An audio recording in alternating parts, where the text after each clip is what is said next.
Assalamu alaikum. First of all, I would like to extend my thanks to Med Explorers CMH Karachi. Thank you so much for inviting me. Now we will start with our webinar. Bismillah Rahman Rahim.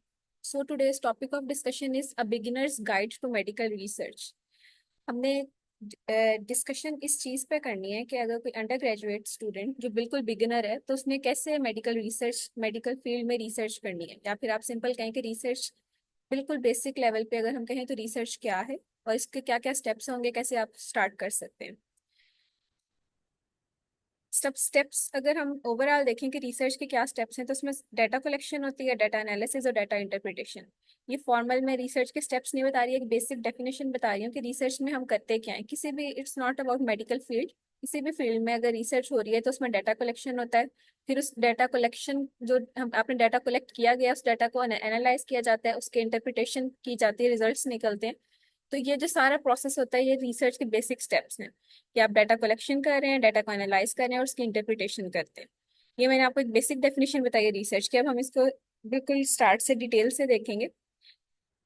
सबसे पहले एक चीज समझें कि हमने research करनी क्यों है। एक तो आपको वैसे बेनिफिट होता है ना कि सीवी में आपके रिसर्च पेपर्स ऐड हो रहे हैं। आप कहीं किसी फॉरेन टेस्ट के लिए अप्लाई करते हैं, स्टेप्स करते हैं, प्लैब करते हैं, तो उसमें आपको रिसर्च पेपर आपके अगर ऑलरेडी पब्लिश होते हैं उनका बेनिफिट होता है। With in the country Pakistan में आप कहीं पे जॉब के लिए अप्लाई करते हैं, आपकी सीवी को वो एनहेंस करते हैं। इस ये तो एक हो गया ना जो आपको एक आपका है ना पर्सनल बेनिफिट हो रहा है रिसर्च करने का, एक रिपब्लिश्ड रिसर्च आर्टिकल का आपको ये बेनिफिट हो रहा है। अगर हम वैसे बात करें कि रिसर्च की जरूरत क्या है, कि आप कम्युनिटी के लिए क्या फायदा दे रहे होते हैं रिसर्च का, तो उसके लिए एक चीज मैं पहले स्टार्ट करना चाहूंगी, समझाना चाहूंगी। ये दो ओवरलैपिंग सर्कल्स ड्रॉ किए हैं मैंने। जो लाइट ब्लू यहाँ पे है वो है ट्रुथ का, स्काई ब्लू कहने से आप, और ये जो थोड़ा सा कंपैरेटिवली डार्क है ये बिलीफ।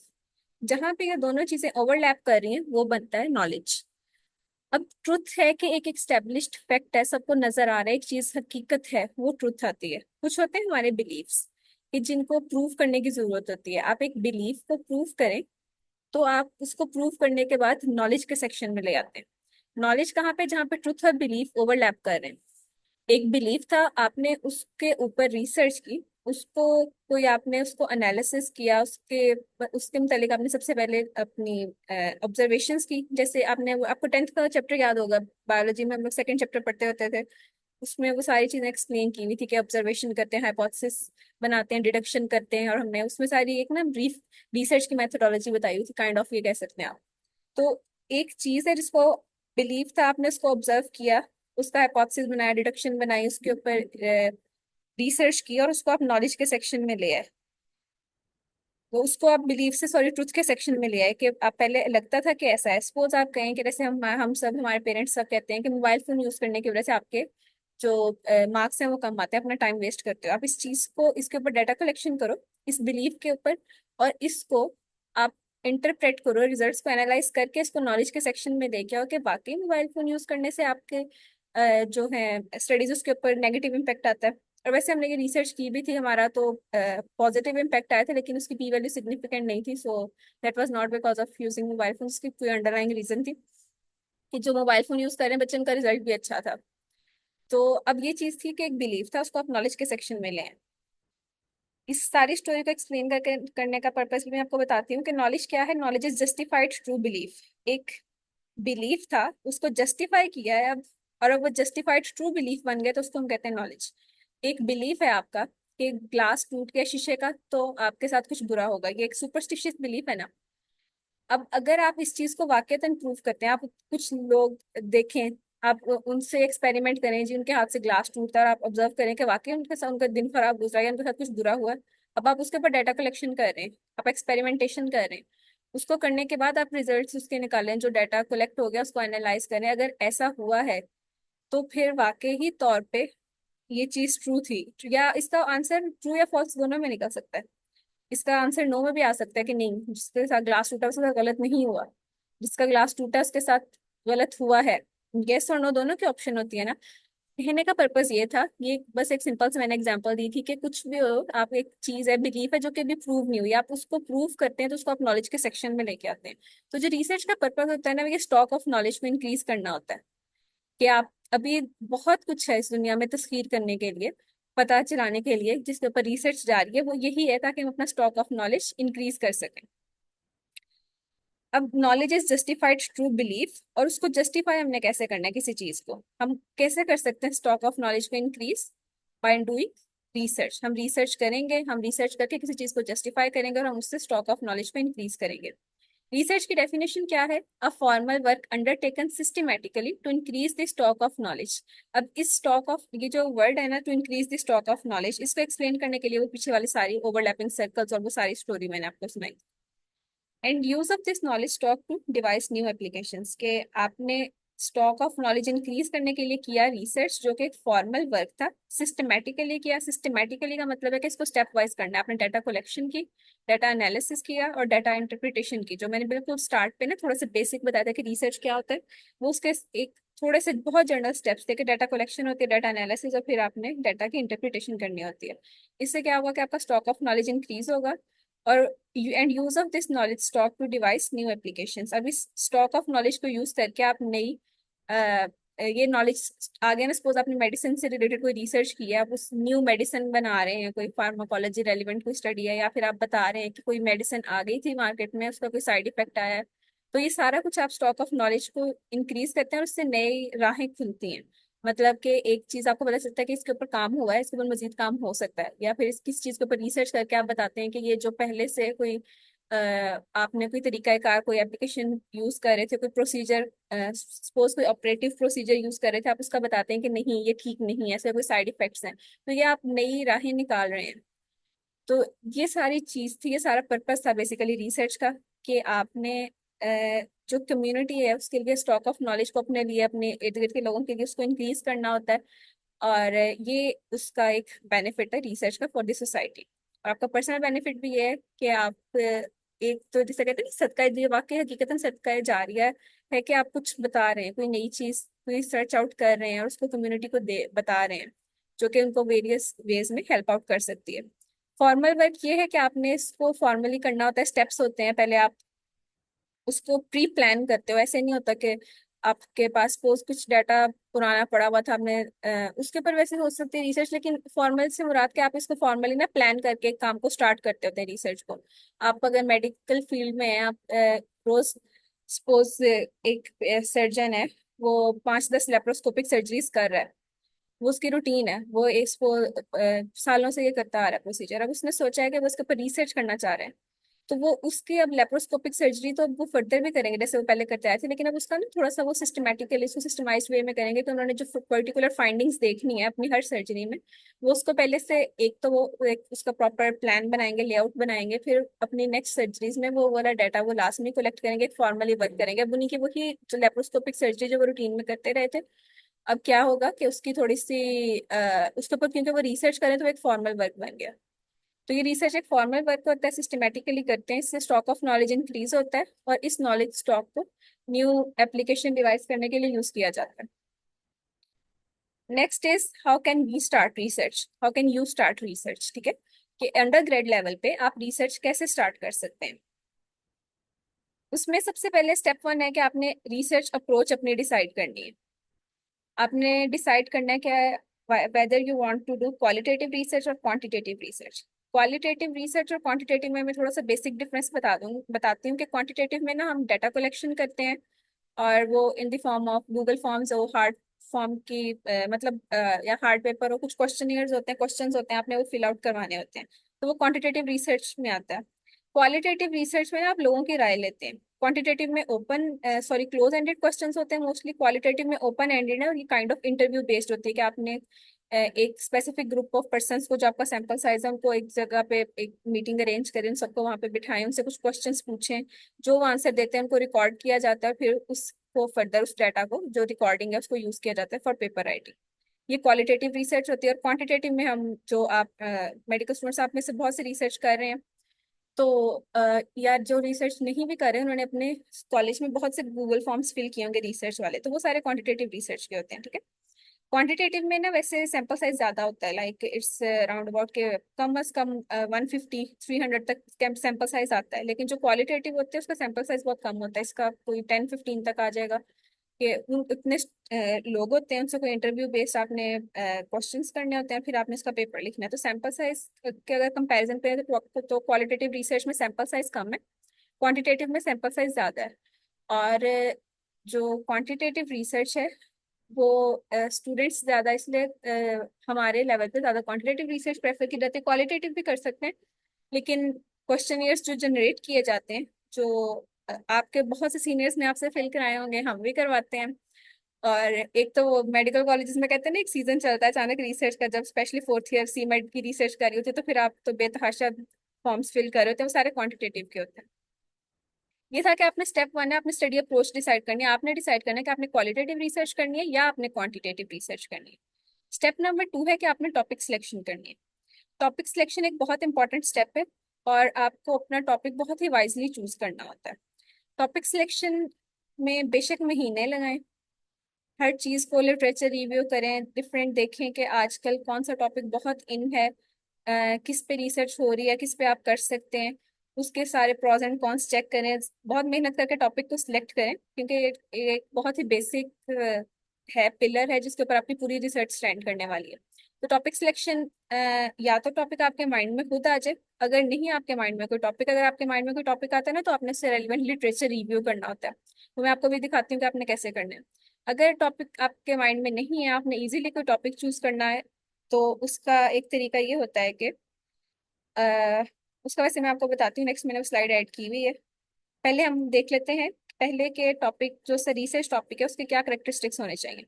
सबसे पहले तो वो टॉपिक रेलिवेंट हो, वो इनोवेटिव हो, एक्सेप्टेबल हो, कॉस्ट इफेक्टिव हो, और एथिकली एक्सेप्टेबल हो। रेलिवेंस का मतलब ये होता है कि सपोज आप सब मेडिकल स्टूडेंट्स हैं, तो वो टॉपिक आपके फील्ड से रेलिवेंट होना चाहिए। It should be regarding medical students. आप मेडिकल, अगर मेडिसिन से आप स्पेसिफिकली इस फील्ड में करें, तो आपका मेडिसिन से रेलिवेंट होना चाहिए। अब मेडिकल स्टूडेंट्स में भी अभी आप जो आप हाउस जॉब कर लेते हैं, बाद में स्पेशलाइजेशन में जाते हैं, तो फर्दर ना आपकी जो सी है वो जरा ज्यादा चैनलाइज हो रहता है आपके टॉपिक सिलेक्शन, इस वे में कि कोई जो, अगर कोई गायनी में है तो वो गायनी रेलिवेंट ही टॉपिक करेगा, वो उसको फर्दर उसकी एक तो जॉब में भी वो उसको वही चीज ज्यादा बेनिफिट करती है जो उसके अपने पर्टिकुलर फील्ड रेलिवेंट होती है। तो और दूसरा, एक तो रेलिवेंस में ये आएगा कि आपके रेलिवेंट हो, आपकी फील्ड से रेलिवेंट हो, दूसरा ये सोसाइटी के लिए रेलिवेंट हो। अगर आप एक पॉपुलेशन में रह रहे हैं जहाँ पे suppose, just for the sake of example, कि अगर वेस्टर्न कंट्रीज की तरफ HIV एड्स वगैरह बहुत ज्यादा है, ठीक है, वहाँ पे वो स्टडी की जाती है, तो वो बहुत हाईली रेलिवेंट है। यहाँ पे अगर होती है, यहाँ पे भी HIV है, एड्स है, लेकिन उससे कंपैरेटिवली कम है। सपोज करें फॉर एग्जांपल, यहाँ पे HIV या एड्स का कोई पेशेंट हमारी लोकेलिटी में सपोज होता ही नहीं है।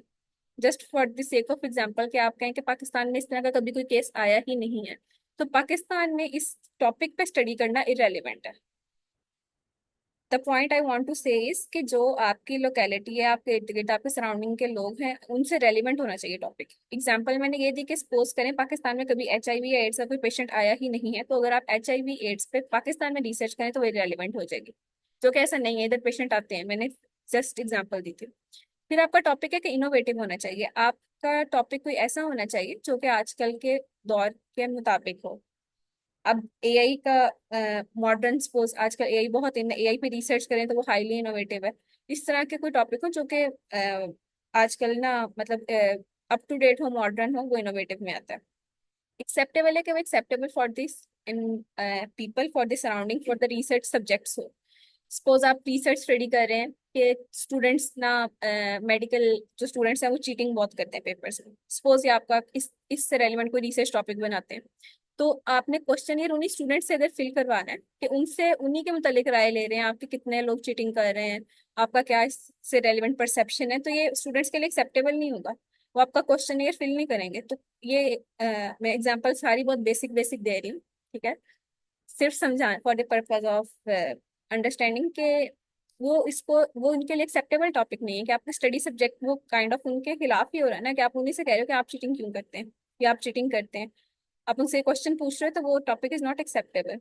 आपने कोई टॉपिक ऐसा चूज करना है जो एक्सेप्टेबल हो, और उसके बाद कॉस्ट इफेक्टिव हो कि आप सपोज कोई अपने जो रिसर्च कर रहे हैं उसके अंदर आप कोई टेस्ट इन्वॉल्व कर लेते हो, कोई लेबोरेटरी डायग्नोसिस, लेबोरेटरी टेस्ट वगैरह हैं उसके अंदर, तो वो आप स्टूडेंट लेवल पे आपके लिए कॉस्ट इफेक्टिव नहीं है कि आपने अपने सारे सब्जेक्ट्स के, सपोज आपका 300 सैंपल साइज आ रहा है, 300 के आपने वो टेस्ट करवाने हैं, तो वो टेस्ट का जितना भी कोई खर्चा होगा वो आपके ऊपर आता है। For the sake of example, वो कोई टेस्ट था, अगर सपोज सीबीसी वगैरह या इस तरह के कोई भी टेस्ट है, वो अपने किसी प्राइवेट लैब से करा रहे हैं और आपको पर टेस्ट कोई कम अज कम अगर एटलीस्ट भी करें ना तो 500 आपका ऊपर आ रहा है उसका खर्चा। ठीक है, आपको कॉस्ट आ रही है 500 पर सब्जेक्ट और 300 आपका सैंपल साइज है, तो वो बहुत ज्यादा पेमेंट हो जाएगी जो कि आपके लिए at student level cost effective नहीं है, तो वो भी टॉपिक आपने चूज नहीं करना। एथिकल एक्सेप्टेबल हो के आपका टॉपिक एथिकल अप्रूवल उसको मिल जाए, अब तो हर टॉपिक का आपने अपने इंस्टीट्यूशनल रिव्यू बोर्ड से एथिकल अप्रूवल लेना होता है। ज्यादा एथिकल एक्सेप्टेबिलिटी उनमें आती है जिसमें ह्यूमन सब्जेक्ट्स यूज हो या एनिमल्स यूज हो, लेकिन अब तो हर रिसर्च का आपने एथिकल अप्रूवल लेना होता है। तो ये सारे करेक्टरिस्टिक्स किसी एक रिसर्च टॉपिक में होने चाहिए लाजमी।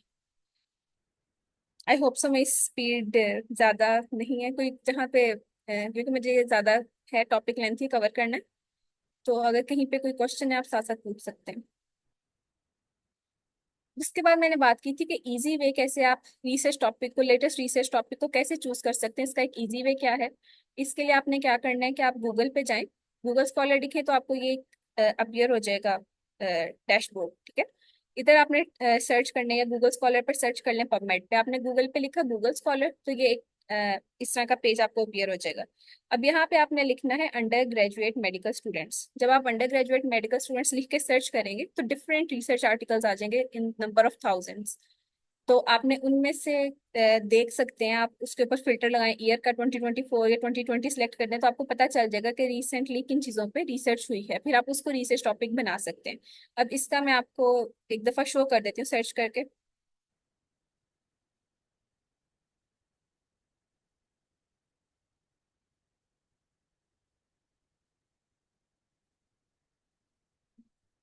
वेट, मैं स्क्रीन शेयरिंग कर रही हूँ गूगल की।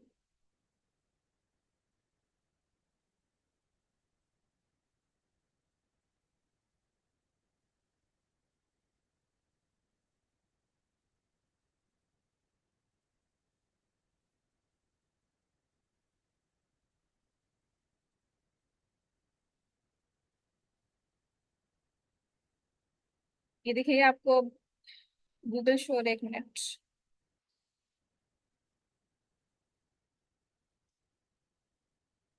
अब हम गूगल पे गए, गूगल पे आपने किया है Google Chrome, sorry Google scholar open किया, कि गूगल स्कॉलर स्टार्ट हो गया। ठीक है, गूगल स्कॉलर पे आपने लिखा है अंडर ग्रेजुएट मेडिकल स्टूडेंट्स। अब इसको आपने सर्च करना है। अंडर ग्रेजुएट मेडिकल स्टूडेंट्स में साइड पे मैंने ये फिल्टर लगाया सिंस 2024, इसमें बिल्कुल लेटेस्ट टॉपिक्स आ जाएंगे। अब इधर एक आया है सबसे पहले, team based learning in clinical discipline for under graduate medical students. इसके ऊपर रिसेंटली रिसर्च हुई है। उसके अलावा knowledge attitude practices and barriers of medical research among under graduate medical students. अभी हम टॉपिक सिलेक्शन की बात करें कि आपने लेटेस्ट टॉपिक अगर सिलेक्ट करना है तो यहाँ से आपको आइडिया हो जाएगा किन चीज़ों पर लेटेस्ट रिसर्च हुई है।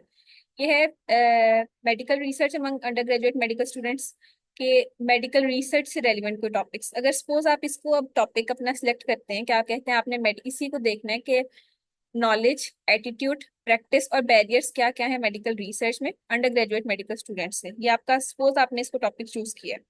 अब आपने क्या करना है, आपका सेकंड स्टेप ये कि आपने इस टॉपिक को इस बार में सर्च बार में टाइप करना है। आप करें रिसर्च,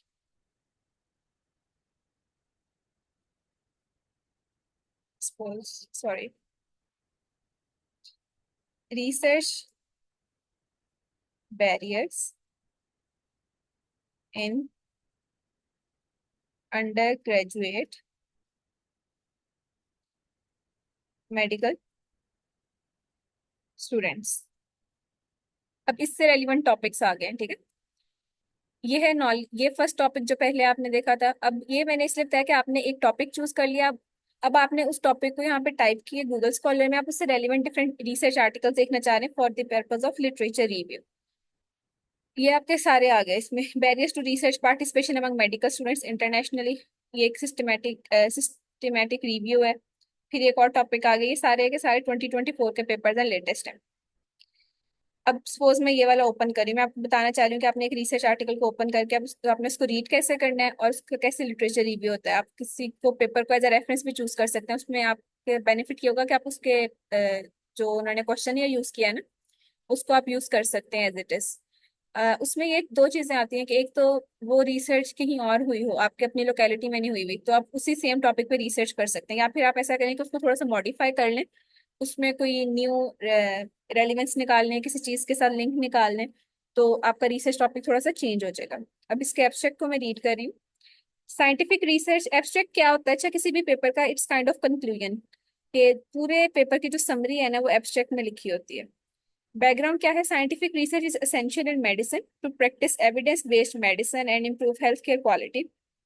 ये उन्होंने बैकग्राउंड बताया कि वो इस टॉपिक पे रिसर्च क्यों कर रहे हैं। Research experience enables students to own their skills in thinking critically, understanding data, and evaluating the strengths and weaknesses of the scientific articles. ये बैकग्राउंड बता दिया है कि रिसर्च, साइंटिफिक रिसर्च कितनी जरूरी है। ऑब्जेक्टिव क्या है या एम क्या है स्टडी का? इस स्टडी का एम ये है कि नॉलेज को, एटीट्यूड को और बैरियर्स टुवर्ड्स रिसर्च को डिटरमाइन किया जाए। रिसर्च, बच्चे जो रिसर्च हैं, किसी भी मेडिकल, जो उन्होंने अपने तो टर्की में उन्होंने रिसर्च किया है, तो वो टर्की में देखना चाह रहे हैं कि स्टूडेंट्स क्यों रिसर्च में पार्टिसिपेट नहीं कर रहे या क्यों कर रहे हैं, उनका एटीट्यूड क्या है, उनको कितनी नॉलेज है रिसर्च से रेलिवेंट, या क्या बैरियर्स हैं जिसकी वजह से वो रिसर्च नहीं कर रहे। ये उनका ऑब्जेक्टिव था। मेथड उन्होंने क्या किया है? Method is very very important. कोई भी पेपर जब आपने रीड करना है, जब आप लिटरेचर रिव्यू कर रहे हैं, आपने उसका मेथोडोलॉजी देखनी। मेथोडोलॉजी का मेन पर्पस उसमें आता है कि अगर आप किसी पेपर को एज रेफरेंस सेलेक्ट कर रहे हैं ना, तो उसमें आपने लाजमी देखना होता है उनकी मेथोडोलॉजी क्या है। अगर आप उनकी मेथोडोलॉजी सूटेबल कि आप उसको कॉपी कर सकते हैं, तो फिर आप उस पेपर को एज ए रेफरेंस चूज करें, और उससे आपको काफी हेल्प हो जाएगी। सपोज के अभी अभी ये मीटिंग में मैं आपके पेपर शो कर रही हूँ, इसी पेपर को आप एज अ रेफरेंस यूज कर सकते हैं, आप में से कोई भी participant.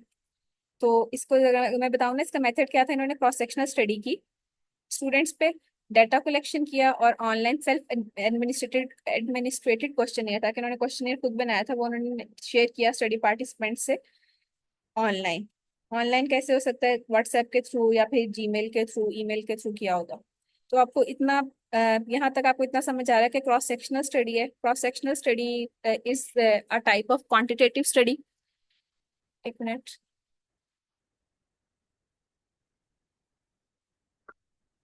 Sorry. So I was on the point, cross sectional study में बताया थी कि cross sectional study quantitative study की ही एक टाइप है। क्रॉस सेक्शनल स्टडी आप कर सकते हैं इजीली, आपको इसको इतना रीड करके मेथड लगा कि आप इसको कर सकते हैं। ठीक है, क्रॉस सेक्शनल स्टडी है, ऑनलाइन क्वेश्चनियर दिया था, आपका कॉस्ट इफेक्टिव भी आ गया है, और आप इसको कर सकते हैं। बाद में मेथोडोलॉजी नीचे आप डिटेल से पढ़ेंगे तो उन्होंने डिटेल बताई होगी कि क्या क्या था टोटल इनका प्रोसीजर, फिर हम वो देखते हैं। अब रिजल्ट्स क्या थे इनके, कि इतने स्टूडेंट्स से टोटल, उनमें से, अच्छा आप, मैंने बात की थी ना कि हम एक क्वेश्चन को, एक रेफरेंस पेपर को या फिर एक रिसर्च पेपर को देख के अपना क्वेश्चनियर भी वहां से बना सकते हैं। वो यहाँ पे बात सारी ना अभी डिस्कस होगी। मैं आपको बताती हूँ कि आपको कैसे पता चलता है कौन कौन से क्वेश्चंस उनके क्वेश्चनियर में थे। ये टोटल पार्टिसिपेंट्स थे 487। अगर इनका इतना सैंपल साइज है तो आपका भी राउंड अबाउट इसके करीब करीब ही निकलेगा। कोई 350 तक आ सकता है, कम करें 300 तक आ सकता है। It depends upon the total population, total study population जिस पे आप स्टडी कर रहे हैं, उसके रेफरेंस से आपका सैंपल साइज आता होता है। अब उन्होंने बताया कि इतनी फीमेल थी, इसका मतलब कि उन्होंने जेंडर पूछा हुआ क्वेश्चन में कि कितने परसेंट फीमेल थे, कितने परसेंट मेल थे। फिर बताया the majority of the students showed a poor level of knowledge regarding research. Majority of students का level of knowledge regarding research कम था। अब ये लेवल ऑफ नॉलेज अगर उन्होंने बताया है, तो इसका मतलब इससे रेलिवेंट कुछ क्वेश्चंस होंगे जिससे उनको लेवल ऑफ नॉलेज पता चला। Although 23.2% had previously participated in research project। अब इससे आपको पता चला है कि उन्होंने ये भी क्वेश्चन पूछा था कि आप में से कितने आप में से मतलब वो इंडिविजुअल हर स्टूडेंट से पूछा गया होगा। क्वेश्चनियर में क्वेश्चन था कि आपने पहले किसी रिसर्च प्रोजेक्ट में पार्टिसिपेट किया है या नहीं किया। तो ये क्वेश्चन था उनका। उसके बाद ये भी आपको एक क्वेश्चन का चल गया। उसके बाद है female reported significantly higher positive attitude score. Attitude score की बात हुई है तो इन्होंने कोई स्कोरिंग सिस्टम यूज किया है, वो नीचे इन्होंने अपनी मेथोडोलॉजी में इस आर्टिकल में एक्सप्लेन किया होगा कि कौन सा स्कोरिंग चार्ट था। एटीट्यूड स्कोर कोई अभी तक आपको पता चला कि कोई स्कोरिंग हुई है इसमें। ठीक है, Then males, graduate of high school based abroad, had substantially lower knowledge scores. ये फिर स्कोरिंग की बात हुई है. Students with experience in research product had significantly higher knowledge score. That's all about knowledge scores का उन्होंने बताया अपने रिजल्ट्स में. तो हम देखते हैं नीचे कौन सा ये स्कोरिंग यूज की थी उन्होंने. और एंड तक हम पढ़ लो. Students who wish to participate in a scientific research project in their future career had both substantially higher positive attitude scores. अब ये भी क्वेश्चन पूछा गया था स्टूडेंट से कि वो फ्यूचर में पार्टिसिपेट करना चाहते हैं रिसर्च में या नहीं. अब इस रिजल्ट से आपको 4-5 क्वेश्चंस का पता चल गया. बाकी आपको नीचे मेथोडोलॉजी से, टेबल से, सबसे पता चल जाएगा. और ये नॉलेज स्कोर वाला भी देख लेते हैं हम.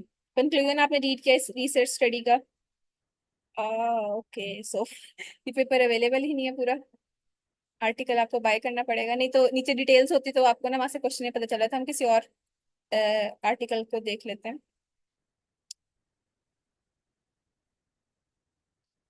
ओके, इसी को अगर लेके चलें जॉर्डन वाली स्टडी को. मैं आपको थोड़ा सा क्वेश्चनियर का बता रही थी इससे.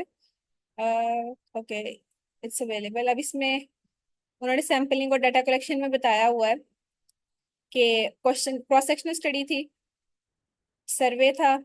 सर्वे का बताएंगे कि ऑनलाइन है या किस तरह, वो भी क्वेश्चनियर में बताएंगे. To investigate research question cross sectional study was developed. Undergraduate medical student इस यूनिवर्सिटी के थे. एक्सक्लूजन क्राइटेरिया था कि फर्स्ट ईयर को उन्होंने एक्सक्लूड नहीं, इंक्लूड नहीं किया. उसके रीजन साथ दी हुई है. सैंपल साइज कैलकुलेट हुआ. और इसको अच्छा इस एब्स्ट्रैक्ट से इसकी मेथोडोलॉजी शॉर्ट फॉर्म में रीड कर लेते हैं. मेथड्स था cross sectional questionnaire based survey था. मेडिकल स्टूडेंट्स पे किया गया. एनालाइज किया गया उनके प्रैक्टिसेस को, barriers face by medical students in engaging medical research. उन्होंने अभी बताया नहीं कि ऑनलाइन था सर्वे या फिर क्वेश्चनियर किस फॉर्म में किया था उन्होंने डिस्ट्रीब्यूट. मेथड्स में सैंपल साइज कैलकुलेशन हुई है.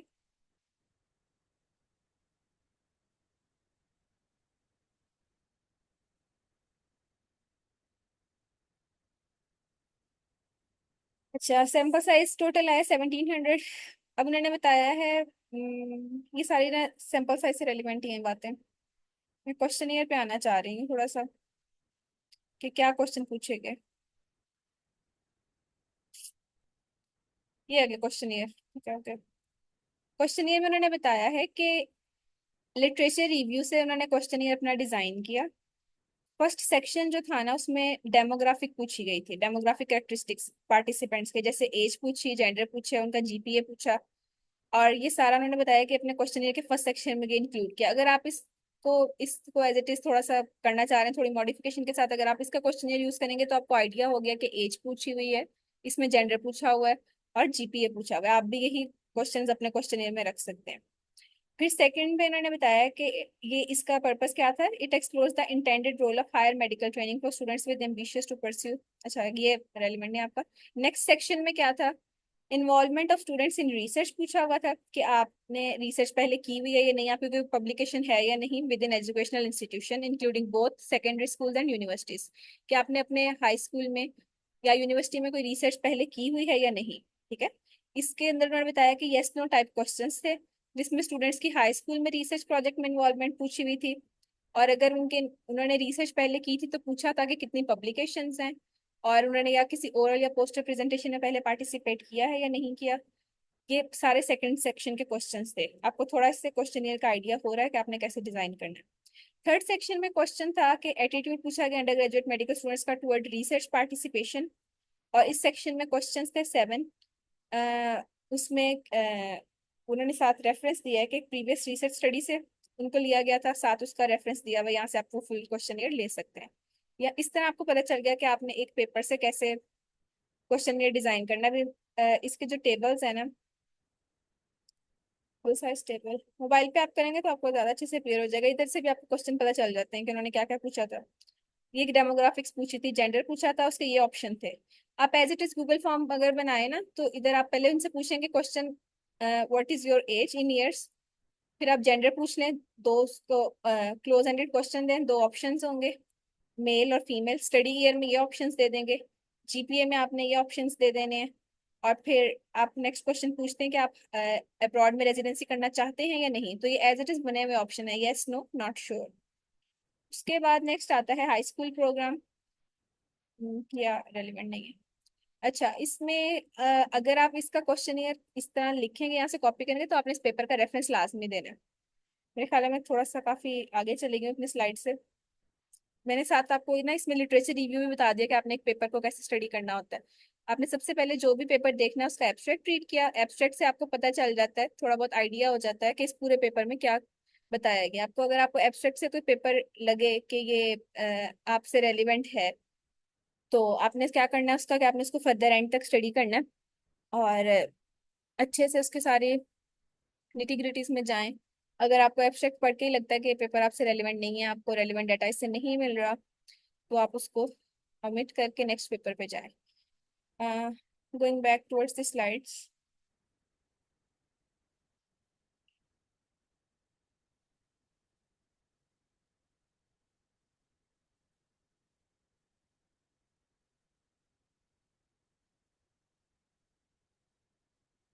सो I was telling you the easy way to choose a research topic. Again मैं थोड़ा रिपीट कर रही हूँ कि आपने गूगल स्कॉलर पे लिखा अंडर ग्रेजुएट मेडिकल स्टूडेंट्स, वहाँ पे डिफरेंट टॉपिक्स आए, आपने फिल्टर लगाया था 2020 ईयर का या 2024 का, जिससे आपको लेटेस्ट टॉपिक्स मिल जाए। इट्स 2024, तो आप 2024 का अगर फिल्टर लगाते हैं तो इसी साल में जितने रिसर्च पेपर्स पब्लिश हुए होंगे वो सारे आपको मिल जाएंगे यहाँ से। नेक्स्ट है नेक्स्ट स्लाइड में। अच्छा, फिर आपने क्या करना था कि आपने एक टॉपिक चूज कर लिया, फिर आपने इससे फर्दर लिटरेचर रिव्यू करना है। तो वो आप अपना चूज टॉपिक यहाँ पे लिखें तो डिफरेंट आर्टिकल्स आ जाएंगे in the number of thousands 500। आप जितना स्पेसिफाई करते जाए ना फिल्टर्स लगा के, उतने आर्टिकल्स कम हो जाएंगे। आपने अपने कम अज कम, अगर आप एक पेपर लिख रहे हैं ना उससे रेलिवेंट आपको 20-25 आर्टिकल्स आपने अ, करें, आप उनको अलहदा करके आपने उनको रीड किया हो, आपको पता चलता है कि उस पर क्या स्टडी पहले हो चुकी है और क्या आपने करना है। आप रिसर्च गैप देख सकते हैं। रिसर्च गैप मीन्स के कोई रिसर्च जो पहले हुई हुई है, आपने अब उसी टॉपिक पे अगर रिसर्च करें तो आप कोई चीज न्यू कर रहे हैं, आप उसमें कुछ न्यू ऐड करें, कुछ न्यू रिजल्ट ड्राइव करने की कोशिश कर रहे हैं, या फिर आपकी लोकेलिटी चेंज है, वो भी एक काइंड ऑफ रिसर्च गैप आ जाता है कि पहले एक टॉपिक पे रिसर्च सपोज अमेरिका में हुई हुई है, अब आप उस पर पाकिस्तान में करना चाह रहे हैं। Next step is literature review. ये स्टेप 3 था। जब आपने स्टेप नंबर 2 टॉपिक चूज करके अब आपने स्टेप नंबर 3 लिटरेचर रिव्यू पे आना है। I guess I have told you enough about this already, के लेटेस्ट रिसर्च आर्टिकल्स आपने रीड करने हैं रिगार्डिंग योर टॉपिक। उसके लिए आप गूगल स्कॉलर कंसल्ट कर सकते हैं, PubMed, web of science, different websites हैं जहाँ पे आपको रिसर्च आर्टिकल्स मिल सकते हैं। Step number 4 is synopsis writing. Synopsis is kind of research proposal. आप साइनॉप्सिस राइट करते हैं, अपना रिसर्च प्रपोजल देते हैं कि आप करना क्या चाह रहे हैं। साइनॉप्सिस को आप ना आसान वर्ड्स में कह सकते हैं कि इट्स काइंड ऑफ एब्स्ट्रैक्ट है, जिसको आप ना फ्यूचर टेंस में लिख रहे हैं। आपको पेपर का मैंने एब्स्ट्रैक्ट दिखाया ना, एब्स्ट्रैक्ट में पेपर का पूरे का ना एक समरी है। अब आप इसी तरह का एक साइनॉप्सिस लिखते हैं। साइनॉप्सिस में आप बताएंगे कि आप एक टॉपिक पे रिसर्च करना चाह रहे हैं, सपोज वही लिखते हैं कि research students perspective regarding research, या फिर उनका नॉलेज और एटीट्यूड टुवर्ड्स रिसर्च, ठीक है, इन मेडिकल फील्ड।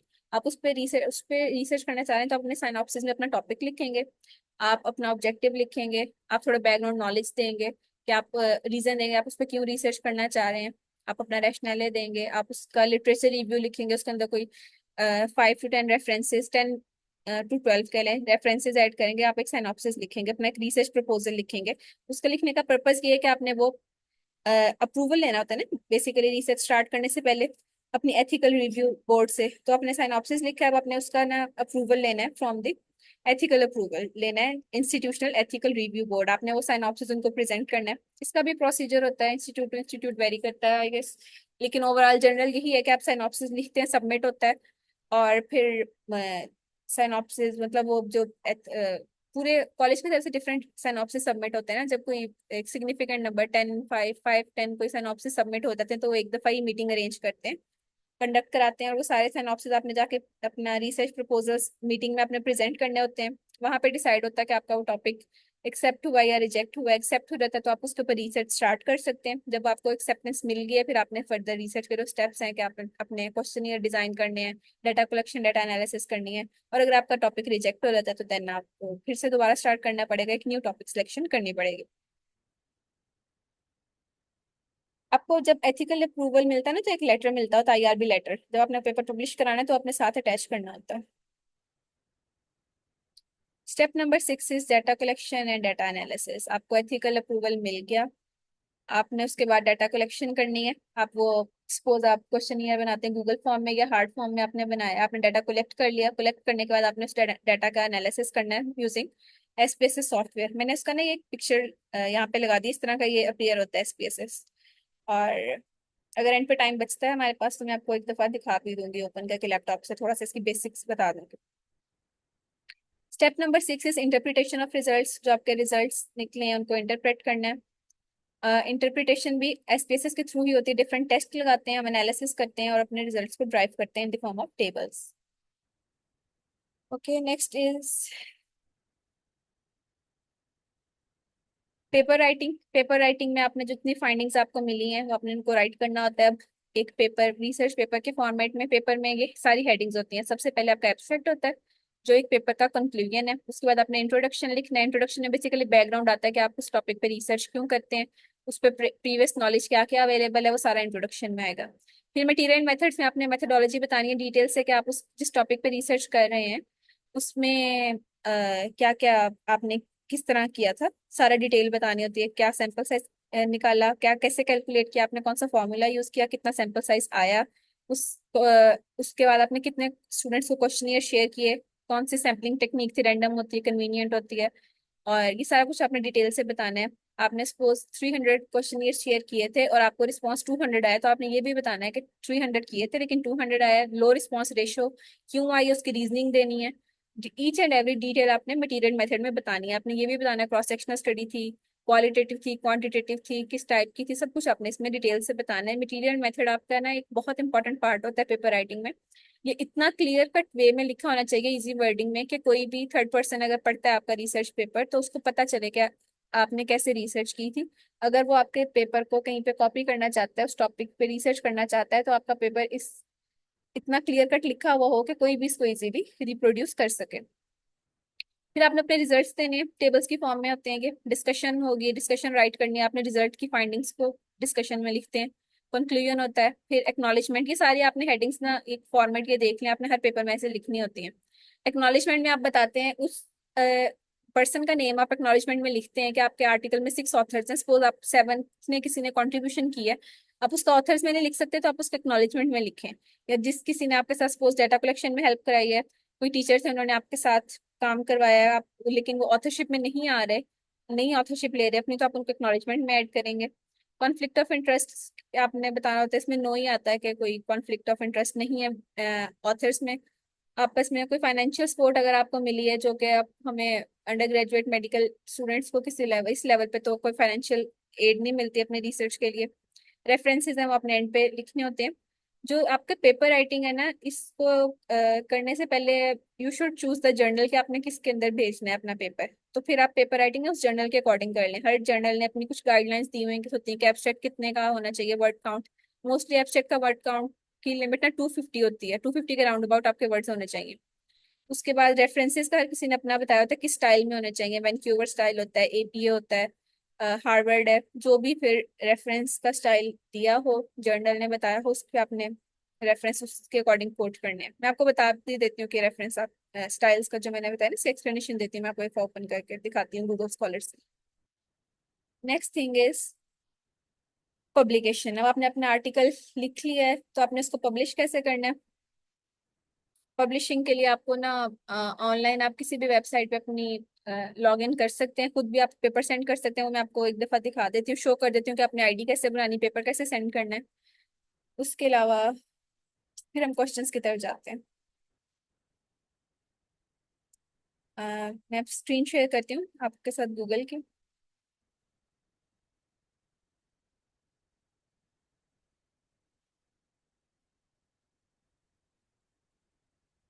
ओके, यहाँ पे किसी भी जर्नल का नेम लिखें, suppose I am writing the professional medical journal.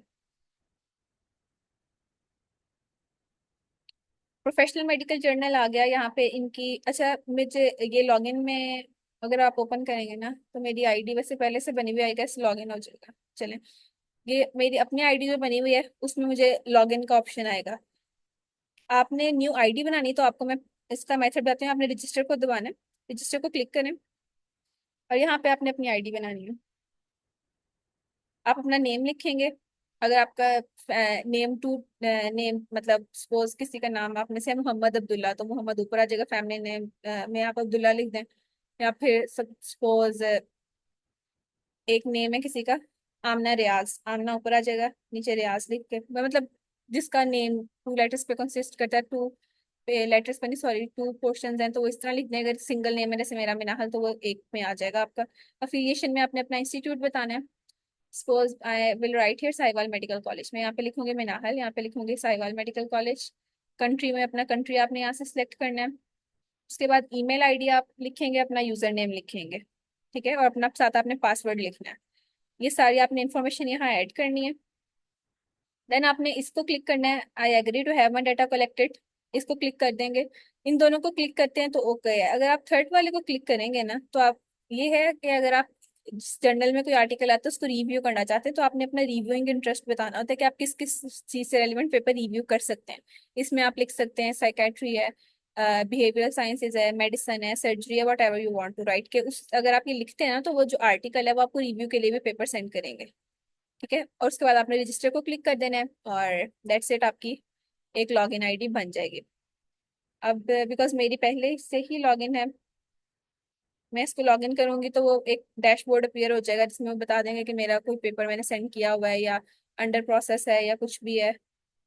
तो सपोज ये भी मैंने एक पेपर उनको सेंड किया हुआ है, उसका ये आ जाएगा कि आर्काइव्स में जो पब्लिश हुए होते हैं, जो एक्सेप्ट हुए होते हैं, जो रिजेक्ट हुए होते हैं, वो सारे पेपर्स इस पोर्शन में आ रहे होते हैं।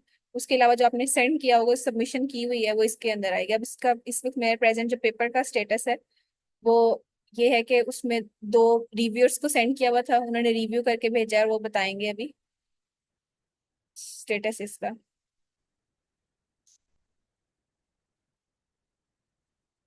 ये रिव्यू सबमिट है और वो एडिटर अभी ना कंसीडर कर रहा है उनको। ठीक है, ये इसका स्टेटस आ गया वर्क फ्लो का।